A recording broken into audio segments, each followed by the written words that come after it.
Bienvenue sur la chaîne ATD Avignon, Église Réal Panier. Nous souhaitons que ce message t'encourage. Très bonne écoute. Nous allons ouvrir la Bible maintenant et ce partage, il y a une phrase que je vais répéter plusieurs fois, un texte très connu de l'Écriture, que vous soyez même chrétien, de différentes obédiences ou même juste sympathisant, ou même vous avez dû certainement entendre. On va lire ensemble ce matin dans Matthieu chapitre 6, l'Évangile selon saint Matthieu, au chapitre 6, la prière que Jésus a donnée à ses disciples. Donnée comme exemple, le Notre Père. Ça vous laisse le temps de chercher. Et il y a une phrase particulièrement qui m'interpelle, qui a travaillé mon cœur depuis plusieurs jours, c'est ce que Jésus déclare en disant que ton règne vienne, parlant du Père, on va le lire, que ta volonté soit faite sur la terre comme au ciel. Et c'est cette expression-là que j'aimerais que nous puissions, nous allons y réfléchir, mais avant cela, on va lire la Bible. Et vous savez que j'aime bien que parfois, on honore la Bible tout le temps, mais on va se lever pour honorer la parole de Dieu, s'il vous plaît. Pas ce livre, mais la parole de Dieu, et on va la lire ensemble.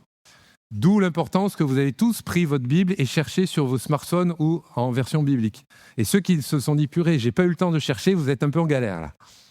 Mais on va le lire, c'est important. Matthieu chapitre 6, et à partir du verset 5, Jésus déclare, lorsque vous priez, donc il faut prier. Une vie chrétienne sans la prière, il manque quelque chose d'important. Premier enseignement. Lorsque vous priez, ne soyez pas comme les hypocrites. Aïe. Ne soyez pas comme les hypocrites qui aiment à prier debout. Ça ne veut pas dire qu'il ne faut pas prier debout. Il faut prendre l'enseignement qu'il y a derrière cette expression de prier comme les hypocrites. Je vais en parler. Ne priez pas comme les hypocrites qui aiment à prier debout dans les synagogues et au coin des rues. Pourquoi ? Pour être vus des hommes. Ah. Et moi, on comprenait la pensée de Jésus pour être vu et entendu. Ça nous interpelle. Je vous le dis en vérité, déclare Jésus, ils ont leur récompense. Mais quand tu pries, entre dans ta chambre, ferme ta porte et prie ton Père qui est là dans le lieu secret, et ton Père qui voit dans le secret te le rendra. On connaît tous ce verset que je viens de lire, parce qu'il est en miroir, il est en reflet avec les hypocrites qui se mettent en avant, qui montrent toute leur ultra-spiritualité. En priant, ne multipliez pas de vaines paroles. Ah ben alors, le pasteur a raison de dire aux chrétiens, priez courtement. Le pasteur a raison de prier courtement. On n'est pas là pour convaincre Jésus. Parce que des fois, on se demande ce qu'on entend. En priant, ne multipliez pas de vaines paroles, déclare Jésus, comme les païens, qui s'imaginent qu'à force de paroles, c'est écrit, qu'à force de paroles au pluriel, ils seront exaucés. Ne leur ressemblez pas. Et je rajouterai, les amis, ne leur ressemblons pas. Car votre Père, Dieu le Père, sait de quoi vous avez besoin avant que vous le lui demandiez. Voici donc comment vous devez prier. Notre Père qui es aux cieux, que ton nom soit sanctifié, que ton règne vienne, que ta volonté soit faite sur la terre comme au ciel. Donne-nous aujourd'hui notre pain quotidien. Pardonne-nous nos offenses, comme nous aussi nous pardonnons à ceux qui nous ont offensés. Ne nous induis pas en tentation, mais délivre-nous du mal, du malin, selon les versions, car c'est à toi, et je rajouterai seul, qu'appartiennent dans tous les siècles le règne, la puissance, la gloire, et on peut le dire ensemble, Amen. Vous pouvez reprendre place, s'il vous plaît.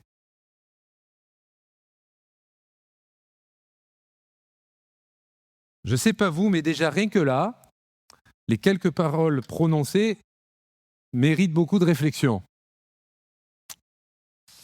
Ce Notre Père est probablement la prière la plus connue au monde.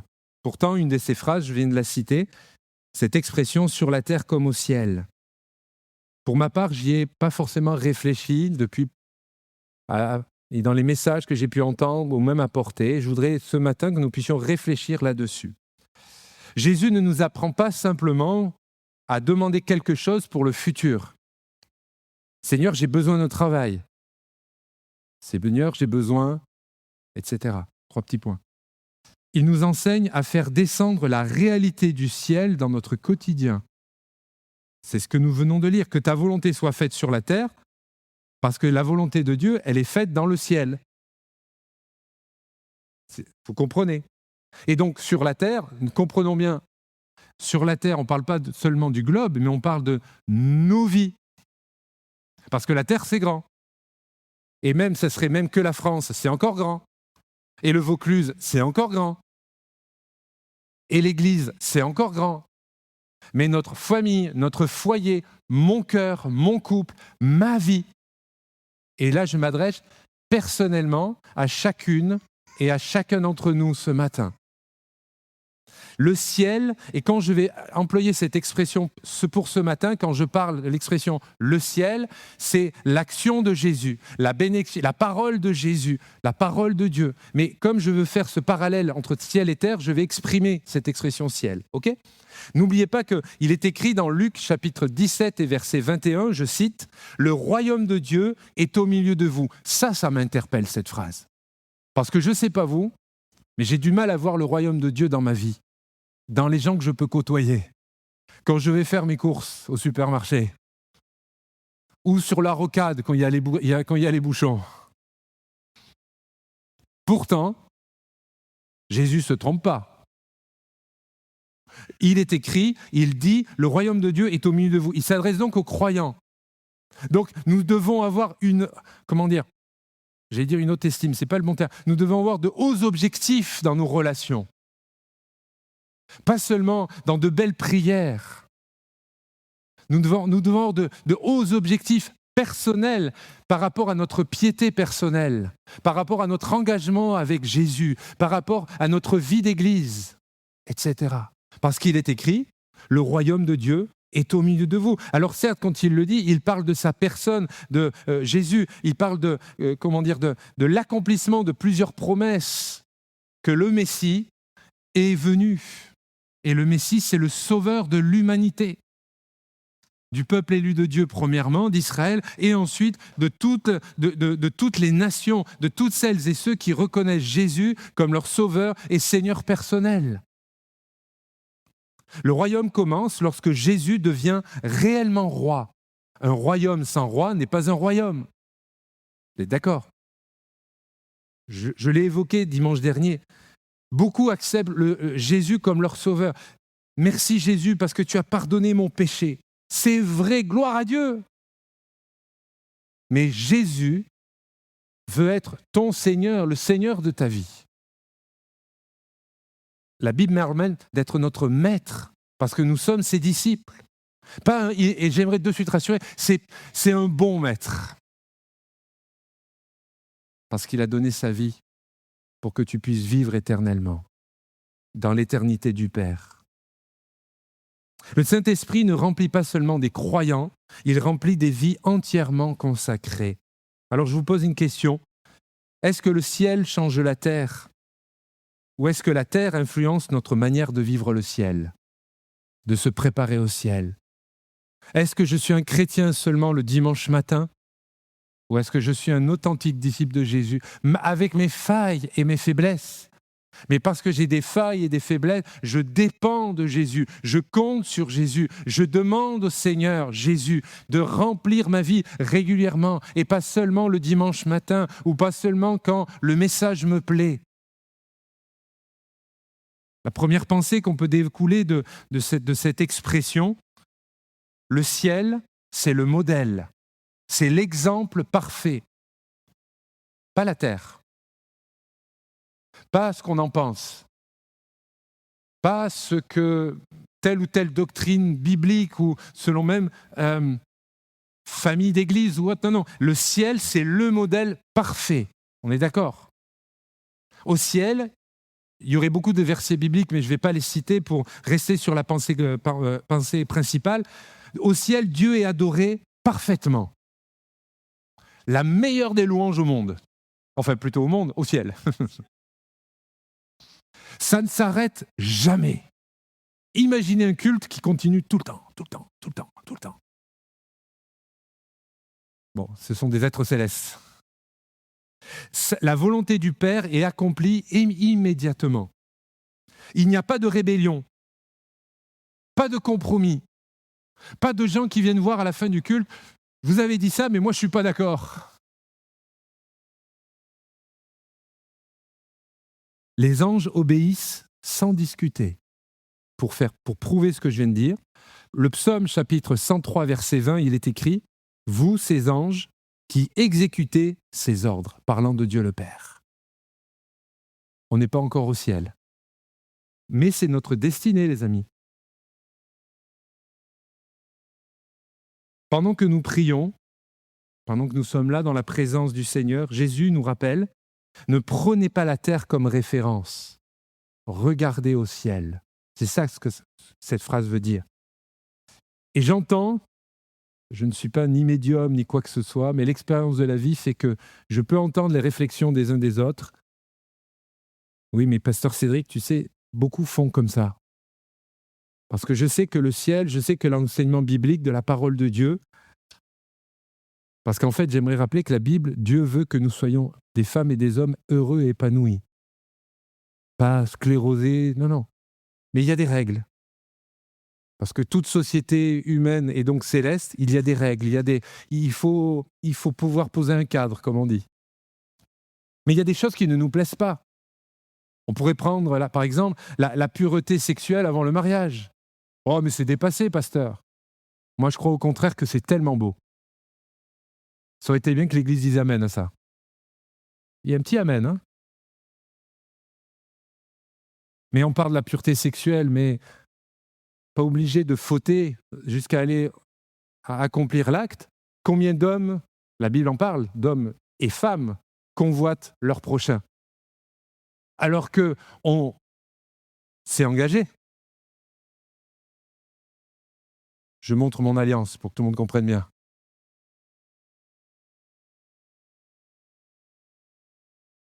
Ne prendre pas la terre comme référence. Oui, nous vivons dans une société où la dissolution est l'exemple. Oui, c'est dur et c'est pas évident d'être à contre-courant. Oui, c'est pas évident pour des personnes dans le monde du travail de dire « moi, je volerai pas.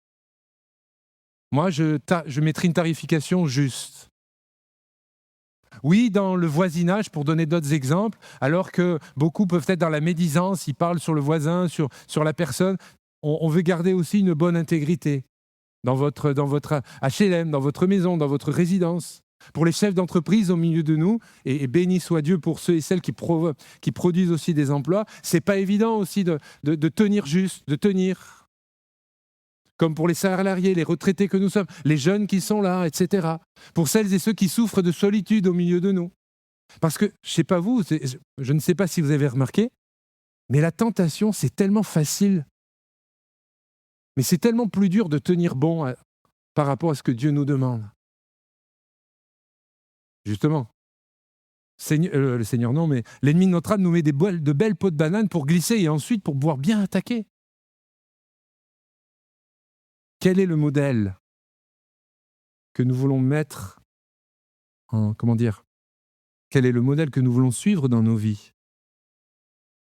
Parfois, je vous le disais, certains peuvent dire tout le monde fait comme ça, mais Jésus répond, regardez comment cela se passe au ciel. Regarde ce qui se passe au ciel. Regarde ce que je te dis. Le don spirituel nous l'a rappelé. Nourrissez votre vie de la parole de Dieu. Nourrissez de votre vie aussi des réunions régulières de l'Église. Je ne serai jamais le pasteur qui force les gens à venir à l'Église. Mais soyons honnêtes. On trouve le chemin de l'Église et le numéro du pasteur quand vraiment tout va mal. On demande des jeûnes et des prières, on demande d'être au-dessus. Mais on a tellement besoin de se retrouver. Ça fait plaisir d'être là ensemble. Ça fait plaisir de continuer à discuter, à prier les uns pour les autres. Ça nous fait du bien. C'est ça la vie d'église. La vie d'église, peut-être que certains l'ont mal interprété, ou peut-être ça a été même enseigné comme ça, je ne sais pas. La vie d'église, c'est pas d'écouter un bonhomme pendant 30-40 minutes et de repartir à la maison. C'est pas ça. La vie d'église, c'est une vie de communauté. On a besoin d'être ensemble, de prier les uns pour les autres. Vivre l'église. Vivre l'église. C'est pas aller à l'église. Nous sommes vivre l'église. Et là, je m'adresse autant aux membres de l'Assemblée qu'aux personnes peut-être de d'autres assemblées qui viennent pour les vacances, voir de la famille. C'est ça, c'est ce qui est important. L'Église n'est pas appelée à copier la société, même s'il y a des bonnes choses dans la société. Même si dans l'organisation, ma foi, il y a des choses qui ne touchent pas directement à la vie spirituelle, on les prend, l'organisation. Vous savez qu'il y a nos associations, il y a ces choses-là, la productivité. Moi, je veux que mon temps soit davantage dédié, bien sûr, à la méditation de la parole et à visiter les chrétiens qu'à être pris par les charges administratives, d'où l'importance de grandir en productivité. Mais ne pas copier la société, c'est aussi dans la mentalité. Or, l'Assemblée doit rester ouverte. Ce n'est pas un club. À l'entrée, on ne vérifie pas votre pédigré, le niveau, entre guillemets, spirituel. Heureusement qu'il y a des nouvelles personnes. Heureusement qu'il y a des personnes qui s'approchent et qui sont remplies des souillures de la société. Nous avions été comme ça. Et je crois que ce matin encore, Jésus peut sauver des âmes. Gloire à Dieu. Et il va le faire. L'Église n'est pas appelée à copier la société, mais elle est appelée à révéler quoi ? Ce que pense un pasteur ? Non, mais à révéler le royaume de Dieu et sa justice. Alors, en application, et je vous invite à écouter ce que je vais dire, et quand je dis « je », prenez-le pour vous, individuellement. Lorsque je pardonne, je fais référence au Notre Père que nous avons lu à l'instant, je fais descendre le ciel dans ma vie. Quand je dis le ciel, vous l'avez compris, j'obéis à la parole de Jésus. Tu veux plus de Jésus dans ta vie ? Tu veux plus de Jésus dans ta vie ? Alors pardonne davantage. Lorsque j'aime mon ennemi, je fais descendre le ciel.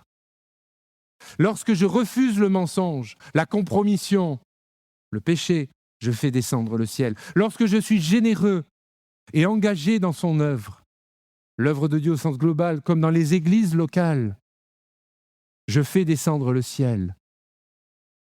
Ça nous a été rappelé au cours de la louange. L'Église est un ministère permanent.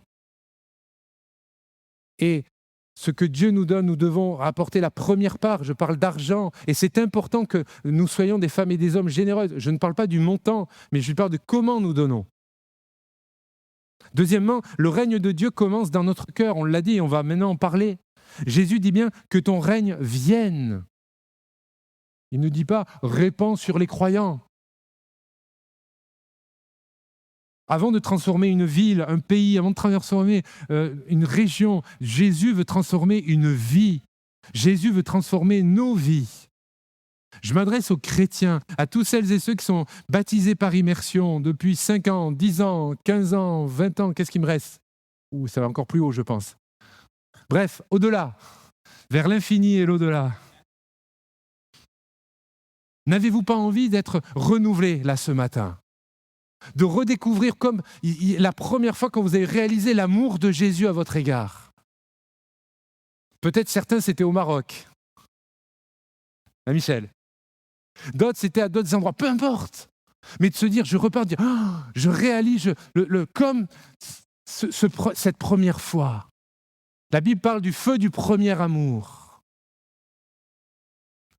J'aimerais qu'on lise ensemble, toujours dans Matthieu, quelques chapitres auparavant. Matthieu, chapitre 3, je n'ai pas dû donner la référence, je ne suis pas sûr, du verset 16 au verset 17. Nous sommes dans le contexte du ministère de Jean-Baptiste, et particulièrement où il va vivre quelque chose de particulier, il va baptiser par immersion le Seigneur Jésus. Et au verset 15, il est écrit « Jean ne lui résiste plus. Dès que Jésus eut été baptisé, il sortit de l'eau. Et voici les cieux, écoutez ce qu'on va entendre, s'ouvrir. Et il vit l'Esprit de Dieu descendre comme une colombe et venir sur lui, sur Jésus. Et voici une voix fit entendre des cieux ces paroles. » C'est Dieu le Père qui parle. « Celui-ci est mon Fils bien-aimé, en qui j'ai mis toute mon affection. » Ce texte, nous le connaissons pour la plupart, je pense, tous. Et on a tous entendu parler, prêcher, enseigner sur cela. Et moi, il m'a interpellé cette semaine de s'entendre dire, je ne suis pas Jésus, nous ne sommes pas Jésus, mais s'entendre dire du ciel, toi mon enfant, toi ma fille, toi mon fils, je t'aime. En qui j'ai mis toute mon affection. Et une autre version déclare « en qui je prends tout mon plaisir ». Quand j'ai lu ça, ça m'a troublé. Je m'explique. Parce que de réaliser que Dieu prend plaisir au travers de ma vie, j'ai du mal à l'entendre. J'ai du mal à le comprendre. Même si j'appartiens à Jésus, même si je sers le Seigneur de tout mon cœur, on grandit, on essaye de progrès en progrès, de savoir que Dieu a mis toute notre affection. Bon, déjà, c'est pas mal, c'est pas évident à comprendre et à vivre, mais en plus de le comprendre, j'ai mis tout mon plaisir, déclare Dieu envers ses enfants. Là, je vous avoue, ça me pique, parce que je me sens pas digne de tout ça. Et pourtant, c'est écrit. Lequel se trompe? Et c'est pas la Bible. Le Saint-Esprit, je crois, veut nous convaincre ce matin que dans le ciel, la voix du Père résonne avec une immense affection envers chacun d'entre nous. Peut-être certains sont venus chargés, troublés, peut-être ayant péché, en se disant « c'est la dernière fois que je viens au culte, c'est compliqué dans ma vie, j'ai chuté, je suis allé sur différentes choses, j'aurais pas dû, j'ai même partagé des mots violents, etc. J'ai même usé de violence, j'en reparlerai tout à l'heure. » Les amis, prier pour que la volonté s'accomplisse sur la terre comme au ciel, c'est aussi une invitation quelque part à recevoir cette, je nommais fierté céleste, c'est pas un bon terme, mais à recevoir cette affection profonde venant du Père. Reçois cette affection, entends que Dieu prend plaisir à qui tu es. Pas seulement l'état actuel, mais comment tu vas devenir. Parce que Dieu voit le passé, voit le présent, et il voit l'avenir aussi.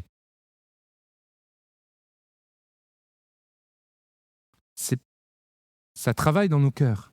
Jésus déclare, Luc chapitre 15, versets 7 et suivants, « Je vous le dis, il y a plus de joie dans le ciel pour un seul pécheur qui se repent que pour 99 justes qui n'ont pas besoin de repentance. » Et là, cette parole s'est révélée à mon cœur. Ce texte que je viens de lire, nous le connaissons tous. Je l'ai utilisé et je l'utiliserai encore en message d'annonce de l'Évangile. Mais moi, quand je le lis, je me mettais dans la posture pour les autres. Je suis dans la bergerie de Jésus et cette brebis perdue, elle reçoit, c'est pour les nouvelles personnes. Mais si ce matin, on le lisait en se disant, oui, mais il y a les 99 justes, mais cette brebis, c'est moi aussi, la perdue. Et là, il y a ces deux textes qui, je pense, et je l'espère pour vous, ce texte se révèle dans nos cœurs, dans nos vies, dans notre réflexion. En clair, je pense, si tu n'acceptes peut-être pas encore tout le plaisir que Dieu prend plaisir en toi, c'est trop compliqué, c'est pas évident même pour moi. Et qu'il déclare, je prends en toi comme fils, comme fille. J'aimerais te dire, accepte au moins la réalité de la parole que je viens de citer, dans Luc. Il y a de la joie dans le ciel pour un pécheur qui se repent. Il y a de la joie dans le ciel de savoir, j'ai entendu la prière de ce frère, de cette sœur. Je pensais vraiment que ça allait vous faire plaisir. Savoir qu'en fait, souvent, on oublie que Dieu entend toutes nos prières. Mais il y a Dieu et les anges. Il y a le ciel. On est là pour adorer Dieu, les amis. Le ciel descend, troisièmement, quand l'Église prie. On le sait, tout au long, on prend rapidement des exemples, tout au long du livre des Actes des Apôtres, chaque grande intervention du Seigneur commence par la prière fervente. Actes chapitre 2, ils vont prier, le ciel va s'ouvrir, le Saint-Esprit va descendre. Je vais en reparler dans quelques instants. Actes chapitre 4, ils prient encore, ils ne sont pas lassés, ils ne se disent pas « Oh là là, pourquoi encore moi ?» Le lieu tremble et ils sont remplis de nouveau. J'ai posé la question il y a quelques minutes, avez-vous envie d'être remplis de nouveau ? Tout à l'heure, quand j'aurai terminé mon propos, là, nous aurons un temps de ministère. Et il y aura notamment cet appel, cette invitation à être remplis de nouveau. Et je ne vous demanderai pas, et je ne veux pas, que vous veniez juste en disant oh, « je viens, on ne sait jamais ». Si par hasard, le Seigneur avait une bénédiction pour moi, je désire dans mon cœur que ceux qui viendront aient faim de Dieu. On a faim. On a faim et soif. Même s'il n'y avait qu'une seule personne, viens, quand tu viendras, de dire « je veux être béni, je veux être renouvelé dans le Saint-Esprit, je veux vraiment que ma vie découle du Seigneur ».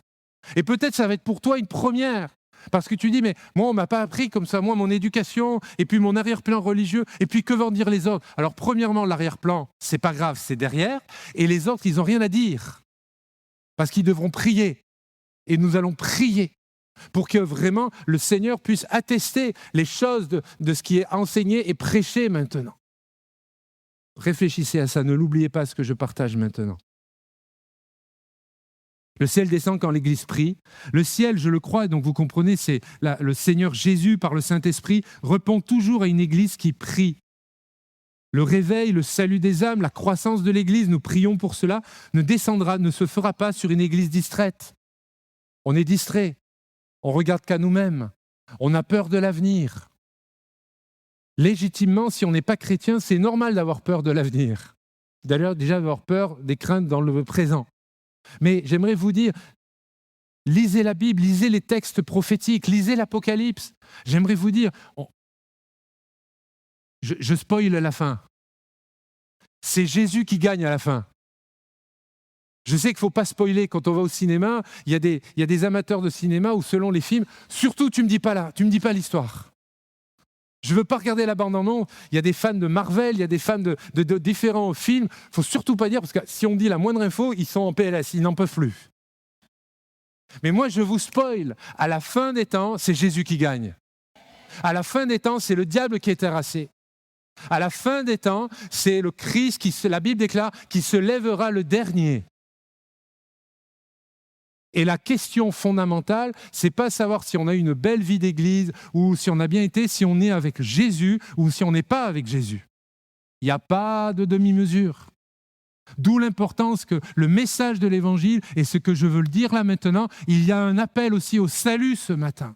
Si tu n'es pas sûr de ton salut, si tu n'es pas convaincu, mais je t'invite de toutes mes forces, le peu de force que j'ai, je t'en conjure au nom du Seigneur. Convertis-toi ce matin. Jésus revient bientôt.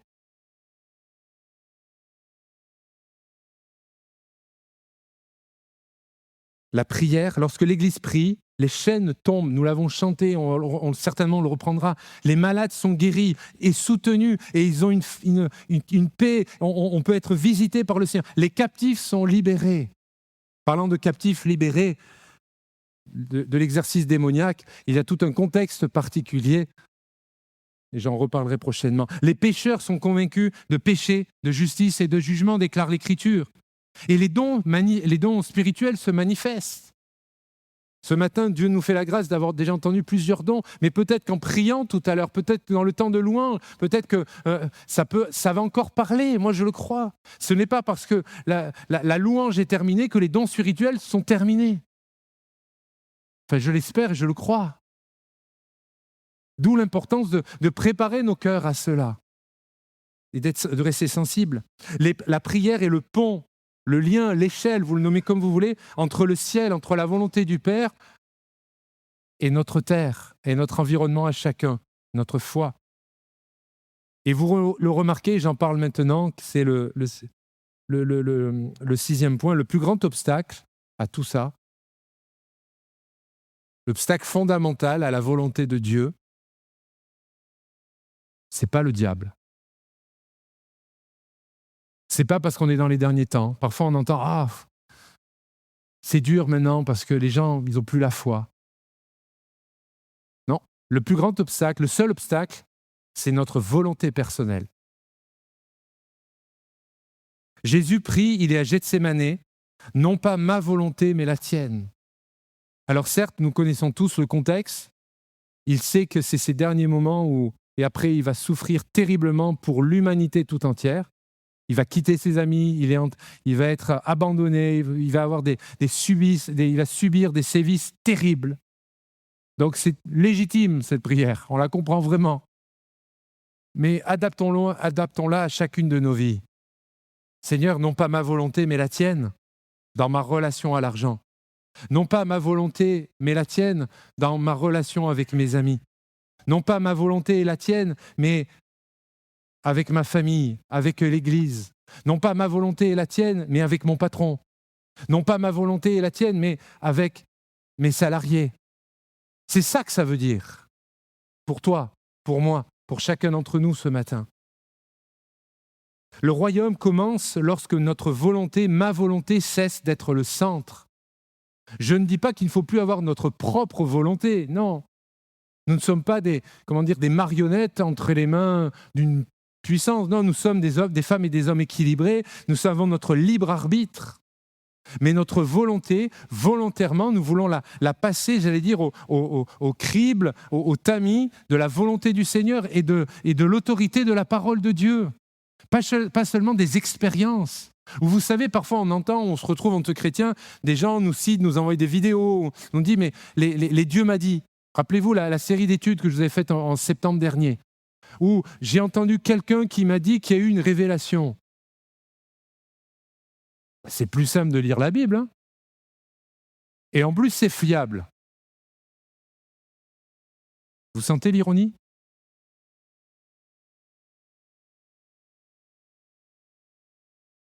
Moi, je crois profondément que nous avons besoin que le royaume descende encore dans nos vies ce matin. Dieu cherche des croyants disponibles plus que des croyants simplement capables. Le ciel descend également par la puissance du Saint-Esprit. Le Saint-Esprit est la présence du ciel, la présence de Jésus dans le croyant.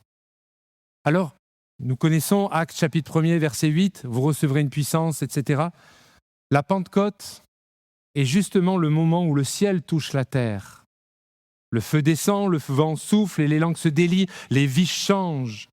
Depuis ce jour, le Seigneur Dieu cherche des hommes, des femmes disponibles. C'est le premier critère. Le royaume n'avance pas seulement avec des bonnes idées. Il avance avec la puissance, par la puissance du Saint-Esprit. Quand tout à l'heure je vais prier pour vous, quand nous allons avoir ce temps de louange, demandez au Saint-Esprit de venir dans votre vie. Même si vous restez dans les rangs, demandez à Jésus de vous remplir de nouveau. Peut-être certains nous disent, mais moi, ce n'est pas de nouveau. J'aimerais être baptisé dans le Saint-Esprit. Eh bien, moi, je crois que Dieu est capable, ça c'est sûr. Mais est-ce que tu veux être rempli du Saint-Esprit ? Mais peut-être pour être rempli, il faut peut-être vider pour qu'il remplisse. On ne peut pas remplir quelque chose qui est plein.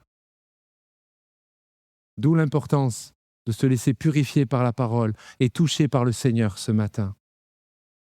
Le ciel va descendre par la puissance du Saint-Esprit. Le croyant est l'ambassadeur du ciel. Il y a quelques semaines, plus d'une soixantaine d'équipes, de nations se sont retrouvées aux États-Unis, en Amérique du Nord, pour la Coupe du Monde de foot. Et là, on a redécouvert certaines cultures de certains pays. On a travaillé notre géographie, on a pu retrouver, savoir à quoi correspondait tel drapeau. Mais surtout, on a pu voir que ces femmes, ces hommes, ces jeunes, de moins jeunes, ils étaient fiers de leur pays. Ils mettaient le maquillage de partout. Je ne sais pas si vous avez vu certains, moi je me suis dit, dans ma convalescence, je me dis, eux, ça va être compliqué à retirer tout le maquillage. Ils vont galérer quand ils auront... En fin de journée, ça devait être des galères. Mais ce que je veux attirer notre attention ce matin, ce n'est pas de parler de foot ou de tout ça. Es-tu fier du royaume de Dieu ? Es-tu fier d'appartenir à Jésus ? Es-tu fier de dire « moi, je suis dans la team de Jésus, moi ». Ça veut dire l'équipe. J'ai traduit pour Jérôme, c'est pour ça. On a croisé notre regard, je me suis dit « Allez, ça fait longtemps ». Est-ce que tu es fier de ton Église ? Est-ce qu'on est fier, comprenez dans le bon sens du terme, parce que ce mot, on l'a tellement galvaudé, ce qu'on veut dessus, être fier, c'est péché. Non, moi, je suis fier de vous, je vous aime, les frères et sœurs. Je suis fier de cette Église, de le témoignage qu'elle porte depuis des décennies. des ministères qui sont passés et qui passeront. Oui, moi quand je parle de notre Église, c'est avec beaucoup de dynamisme, avec les témoignages des frères et des sœurs de ceux-là que ça fait des décennies, ils sont là fidèles. Et d'ailleurs, je vous encourage, les amis, c'est une parenthèse, à vous connaître davantage parce qu'il y a des femmes et de Dieu, des hommes de Dieu authentiques au milieu de nous. Ils ne font pas de bruit, mais alors quelle puissance dans leur intimité avec Jésus. Moi, vous me bénissez, les amis. Je parle particulièrement là de nos anciens au milieu de nous. Es-tu fier de dire, mais quand même, malgré c'est dur, malgré c'est compliqué, mais un jour, bientôt, mes yeux verront Jésus. Plus besoin de lunettes. Plus besoin de... Oh là, je vois tout flou, ce qui est vrai. Je le verrai face à face, déclare l'Écriture, et il y aura une véritable clarté. Waouh! Waouh!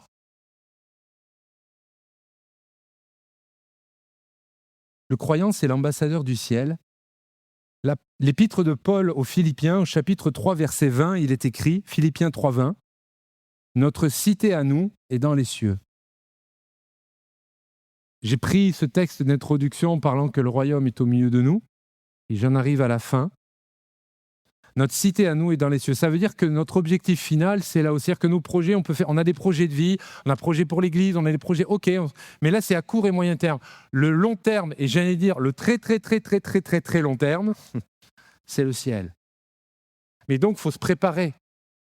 L'Écriture déclare « Prépare-toi à la rencontre de ton Dieu ». Et souvent, ce texte, on peut l'interpréter en disant « Bon, il faut en parler, il faut aller voir une personne âgée qui est sur son lit d'hôpital et lui dire « Frère, sœur, préparez-vous à la rencontre de votre Dieu. » Non, moi je vous déclare à chacun d'entre nous, prépare-toi à la rencontre de ton Dieu. 1, parce que nous ne savons pas de quoi demain sera fait. Et 2, se préparer. Plus le temps va être long devant nous, on pourra encore mieux se préparer. Et puis quand même, c'est quand même génial de vivre une vie chrétienne. Vous voyez les femmes et les hommes que nous côtoyons dans notre société, ils n'ont pas d'espérance. Et toi et moi, nous avons l'espérance en Christ, en Jésus-Christ. Alors, ma conclusion, et je vais inviter déjà les musiciens à venir discrètement sur l'estrade. Quand Jésus nous enseigne sur la terre comme au ciel, je crois vraiment, il nous invite à vivre une révolution dans nos cœurs. Le ciel n'est plus seulement une destination, ce que je viens de dire à l'instant. Le ciel devient une réalité qui doit influencer notre quotidien. Quand je parle du ciel, ce n'est pas d'avoir des pseudo-révélations. Ne me faites-moi grâce de ça, s'il vous plaît. Mais de vivre les principes du royaume de Dieu. Le ciel doit se voir. Et j'insiste, écoutez bien ce que je dis. Le ciel doit se voir dans ta vie, dans ta famille, dans nos maisons, dans la gestion de nos maisons, dans l'autorité, dans nos relations, dans l'église locale. Chaque chrétien rempli du Saint-Esprit est appelé à être un morceau de ciel sur la terre. Malgré nos luttes, malgré nos combats, malgré nos limites. Mon propos n'a jamais été de dire que nous sommes parfaits, que les autres ne sont rien. C'est faux, c'est archi faux. Mais nous devons tendre à la perfection de Jésus-Christ. Ça, c'est vrai. Alors, je vais vous poser 3 questions, comme dimanche dernier. Vous pouvez les noter, elles vont rester affichées. Prenez le temps, on va les lire et on va réfléchir ensemble. Premièrement, est-ce que Jésus règne réellement sur ta vie ? C'est clair, c'est simple, c'est direct. Est-ce que dans tous les pans de ta vie, Jésus règne ? J'attends pas de réponse orale, mais réfléchissez. Individuellement. Même pour vous qui venez en famille, réfléchis. Les jeunes au milieu de nous, réfléchis. Est-ce que Jésus règne réellement sur ta vie ? J'ai donné des exemples, je ne vais pas les reprendre. Y a-t-il encore des domaines que tu refuses de lui remettre ? Ça, c'est peut-être dans ta relation intérieure, dans ta piété personnelle, c'est l'intérieur. Ce que personne ne sait, mais que toi sais. Et d'ailleurs, j'aimerais te dire, le Seigneur le sait aussi. Deuxième question, ta vie reflète-t-elle le ciel ? C'est-à-dire là, c'est vers l'extérieur. Lorsque les gens te voient, ou t'entendent, ou au boulot, au travail, Voit-il l'amour, la sainteté, le fruit de l'esprit, l'épître de Paul aux Galates, chapitre 5, verset 22? Ou voit-il quelqu'un qui marronne, qui bougonne, qui est jamais content, qui dans l'entreprise dit « mais moi j'ai toujours les mauvais horaires », qui se dit plutôt « moi je suis toujours la victime, ça va jamais dans ma vie ». Ta vie reflète-t-elle le ciel? Est-ce que ton témoignage extérieur, quand même, doit refléter le Christ? La troisième question, désires-tu que le Saint-Esprit fasse descendre davantage du ciel dans ton cœur? Et vous avez compris l'expression ciel, hein? Je ne vais pas le reprendre. Je vous invite à ranger vos Bibles et vos smartphones maintenant. Je vous invite, avant que je puisse prier, qu'on ait un temps de silence, de réflexion sur ces quelques questions. Je vous invite à réfléchir avant de prier. Dans quelques instants, je vais faire une prière simple, courte, et ensuite je vais faire un appel pour que justement, celles et ceux qui ont soif, je l'ai partagé, celles et ceux qui se disent « non, moi j'ai vraiment besoin ». Alors que nos têtes sont baissées maintenant, nos yeux sont fermés, alors qu'on est tous là en réflexion, en prière, je vous invite à réfléchir. De grâce, ne regarde pas au pseudo-statut que tu penses avoir dans l'Église. Ne regarde pas en te disant « papa, maman, mon mari, ma femme va me voir », non. Regarde à ton cœur. Regarde à tes pensées les plus noires. Et laisse rentrer Jésus. Laisse l'Esprit de Christ rentrer en toi ce matin. Certains ont tellement besoin, je crois, d'être lavés, purifiés de leurs péchés. Seigneur, je veux te prier maintenant pour ce que nous allons vivre là maintenant. Seigneur mon Dieu, je prie que tout ce qui sera dit et fait maintenant soit pour la gloire de ton nom dans nos vies. On reste en prière. Et ma première invitation, c'est pour celles et ceux qui veulent vivre le salut, veulent être sauvés, lavés, purifiés dans leur vie. Je ne vais pas vous faire venir sur le devant, je vais simplement vous inviter à vous lever à votre place. Lève-toi à ta place maintenant. Sors d'un carcan religieux, sors de pensées particulières, lève-toi. Et dans la prière que je vais formuler, crois que Jésus va pardonner ton péché. Crois que le Seigneur est en train d'agir. Toi qui es là, toi qui te lèves alors que nos yeux sont fermés et baissés, j'invite l'Église à prier avec ferveur, vous qui êtes assis, dire « Seigneur, sauve ces personnes ». Nous prions que quand ils vont ressortir, ils puissent être en nouveauté de vie, qu'ils puissent voir la nature jamais aussi belle qu'ils l'ont vue, qu'ils puissent voir les gens aussi beaux qu'ils l'ont vus, que change leur vue, change leur mentalité. Je vais prier maintenant pour vous. Et vous qui vous levez, je vais vous inviter simplement à répéter ce que je vais formuler. C'est la prière du salut et de la repentance. Vous n'avez pas besoin de le crier à haute voix, mais juste de le verbaliser, de le répéter, que vous puissiez l'exprimer de votre bouche et que vos oreilles l'entendent également. Je vais prier, vous allez répéter chaque phrase que je vais dire. Vous qui êtes debout. Seigneur Jésus, je te donne mon cœur et ma vie. Je me reconnais comme un pécheur et je me repens de tout mon péché. Seigneur Jésus, je te prie de pardonner mon péché maintenant. Je te prie de laver mon cœur, de laver mes pensées, ma mentalité. Et je prie, Seigneur Jésus, que quand je vais me rasseoir dans quelques instants, je crois du fond de mon cœur que tu as entendu cette prière, que tu pardonnes ma vie maintenant, que j'appartiens à la famille de Dieu et que je décide aujourd'hui de suivre la voie de Jésus et d'intégrer une vie d'église régulière au nom du Père, du Fils et du Saint-Esprit. Amen. Vous qui êtes debout, vous pouvez vous asseoir. Et l'Église, on peut dire Amen à cela. Plusieurs dizaines d'hommes et femmes ont donné leur cœur à Jésus. Alléluia. Mais c'est pas fini. Mais c'est pas fini. Mais c'est pas fini. Ces questions qu'on s'est posées, que je vous ai posées, ça s'adresse aussi à des croyants, des disciples de Christ. Le témoignage intérieur et extérieur. Alors que dans quelques instants, le groupe de louanges va reprendre un chant certainement.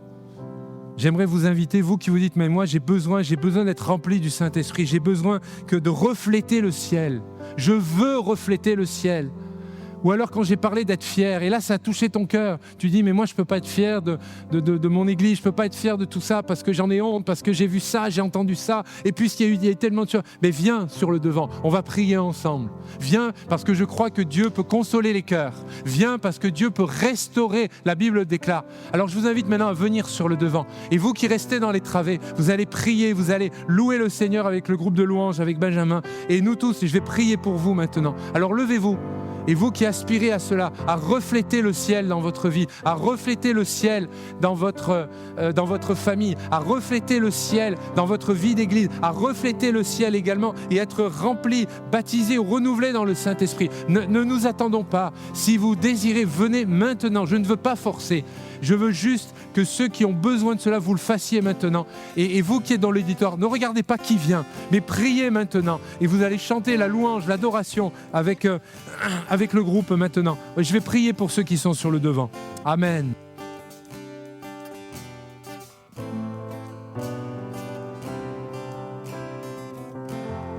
Merci d'avoir écouté ce message. Si tu apprécies ce podcast, alors abonne-toi et partage-le à ton entourage. Que Dieu te bénisse et à très bientôt.